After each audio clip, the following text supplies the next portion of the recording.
પૃથ્વીની સપાટી પર ધ્રુજારી ઉત્પન્ન થાય છે તેને ભૂકંપ કહે છે. પૃથ્વીના પેટાળમાં વાયુનું ભારે દબાણ કે આંતરિક હલનચલન થાય ત્યારે ભૂકંપ થાય છે.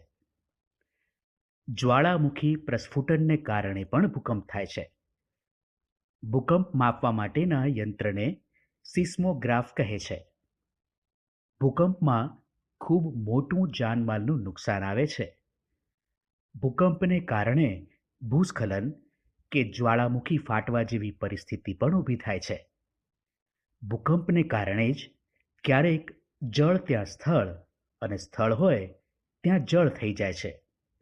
નદીઓના માર્ગ બદલાઈ જાય છે. ભૂકંપને કારણે ક્યારેક જમીનમાં મોટી ફાટ પડી જાય છે અને ખીણોની રચના પણ થાય છે, જેમાં પાણી ભરાતા કુદરતી સરોવરની રચના થાય છે. મોટા મોટા મકાનો પણ ધરાશાયી થઈ જાય છે. સમુદ્રની અંદર ભૂકંપ થતાં સુનામી આવે છે. દાખલા તરીકે 2004માં આવેલ સુનામી હિન્દ મહાસાગરની અંદર થયેલા ભૂકંપને કારણે આવ્યો હતો. જે પ્રદેશમાં ભૂકંપ આવ્યો હોય તે પ્રદેશનું જનજીવન અસ્તવ્યસ્ત થઈ જાય છે. કંઈ કેટલાય માણસો, પશુઓ મૃત્યુ પામે છે કે ઈજાગ્રસ્ત થઈ જાય છે. ગુજરાતમાં ભયંકર ભૂકંપ. 26મી જાન્યુઆરી 2001ના રોજ સવારે 8:40 ભૂકંપ અનુભવાયો હતો. લગભગ તે 2 મિનિટ સુધી ચાલ્યો, પણ તેની અનુભૂતિ તો કેટલાય સમય સુધી ચાલી હતી. આ ભૂકંપની તીવ્રતા 7.7ની હતી. આ ભૂકંપમાં કેટલાય મોટા વૃક્ષો પડી ગયા. મોટા મોટા બહુમાળી મકાનો કે જેના પાયા મજબૂત નહોતા તે પત્તાના મહેલની જેમ પડી ગયા હતા. કેટલાય મકાનો આખાને આખા જમીનમાં ધસી ગયા હતા. વીજળીના અને ટેલિફોનના થાંભલાઓ પણ પડી ગયા હતા. પ્રજાસત્તાક દિવસ હોવાથી આ સમયે ઘણી શાળાઓમાં પ્રજાસત્તાક દિવસની ઉજવણી થઈ રહી હતી. ઘણા બાળકોએ તેમાં ભાગ લીધો હતો. આ સમય દરમિયાન જ ભૂકંપનો આંચકો આવ્યો હતો.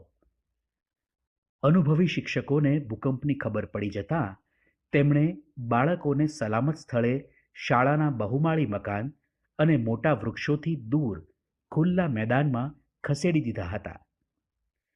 ભુજના એક ગામમાં દિલ્હીમાં પ્રજાસત્તાક દિવસની પરેડ ચાલતી હતી તે ટીવીમાં બતાવાતી હોવાથી આખા ગામના લોકો તે જોવા શાળાના મેદાનમાં એકઠા થયા હતા. અચાનક મેદાન હલવા લાગ્યું. લોકો ડરી ગયા અને અહીં તહીં દોડવા લાગ્યા. બધે જ ગભરામણ હતી. થોડી જ મિનિટોમાં લગભગ આખું ગામ જમીનદોસ્ત થઈ ગયું હતું. આ દ્રશ્ય જોનાર કેટલાય બાળકો હજીએ આ ડરથી બહાર નથી નીકળી શક્યા. તેમને આજે પણ આ ભયાનક ભૂકંપના સપના આવે છે અને તે ડરના માર્યા બૂમો પાડે છે અને જાગી જાય છે. પડી ગયેલા ઘરના પથ્થરો અને લાકડા નીચે બધાના કપડાં, ઘડા, અનાજ, ખોરાક વગેરે દટાઈ ગયા હતા. પણ આ સમયે દરેક વ્યક્તિ આ વસ્તુઓ કરતાં 2 બાબત વિશે વિચારતી હતી. જે લોકો દટાયેલા હતા તેમને બચાવવા અને ઘવાયેલા લોકોની સારવાર કરવી. ગામના દવાખાનાને પણ ખૂબ મોટું નુકસાન થયું હતું. ઘણા લોકો ગંભીર રીતે ઇજાગ્રસ્ત હતા. ડોક્ટરોએ ગામ લોકોની મદદથી ઘવાયેલા લોકોને સારવાર આપી હતી. ગામમાં જેના ઘરો સલામત રહ્યા હતા તેવા લોકોએ ભેગા થઈને ગામની સ્ત્રીઓની મદદથી જે લોકોના ઘરો પડી ગયા હતા, જેમનું બધું જ ભૂકંપમાં નાશ પામ્યું હતું, તેઓને જમાડવાની તથા રહેવાની તાત્કાલિક વ્યવસ્થા કરી હતી. શિયાળાની ઋતુ અને એમાં કચ્છની ઠંડી તથા ઘર વગર અને ડરને કારણે કેટલીય રાતો લોકો ઊંઘી નહોતા શક્યા. દરેક સમયે એમને ચિંતા રહેતી કે ફરીથી ધરતીકંપ આવશે તો. જેણે ધરતીકંપ નજરે જોયો હતો તે લોકોના મતે આસપાસની બધી વસ્તુઓ જાણે હિંચકા ખાતી હોય તેમ આમ તેમ ડોલતી દેખાતી હતી.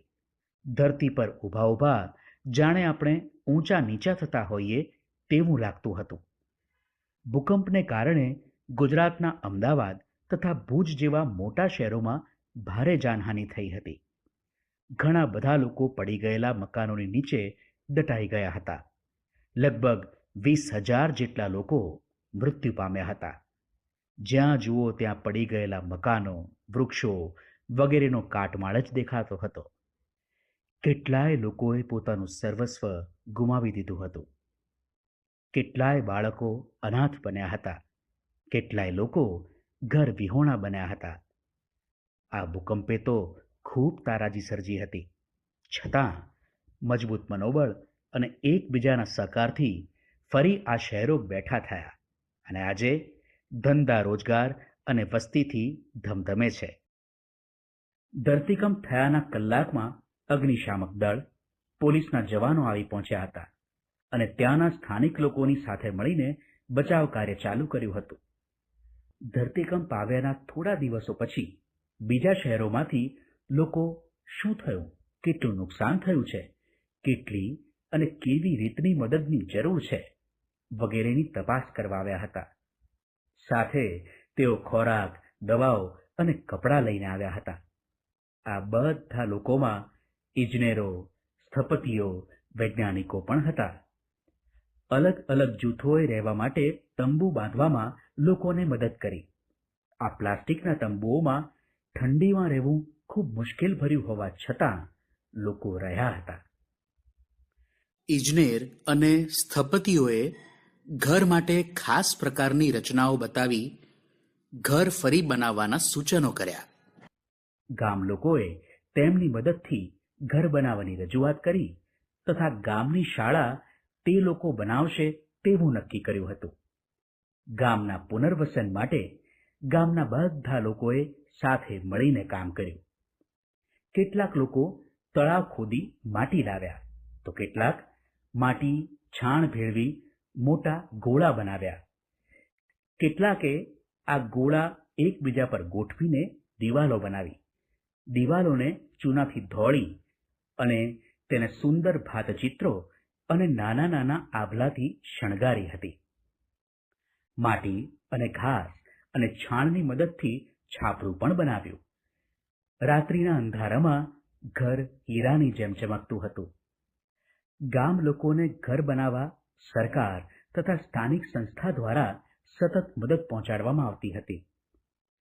ક્યારેક કોઈક જગ્યાએ મદદ નહોતી પણ પહોંચી ત્યાં લોકોએ પ્રચાર માધ્યમોની મદદથી સરકાર અને સેવાભાવી સંસ્થાઓની મદદ મેળવી હતી. આમ તો વિશ્વના બધા દેશો અલગ અલગ છે, પણ આવી કુદરતી હોનારત વખતે તે એક બનીને પ્રભાવિત દેશને મદદ કરે છે અને વસુધૈવ કુટુંબકમ, વિશ્વ એક કુટુંબ છે ની ભાવનાઓને સાકાર કરે છે.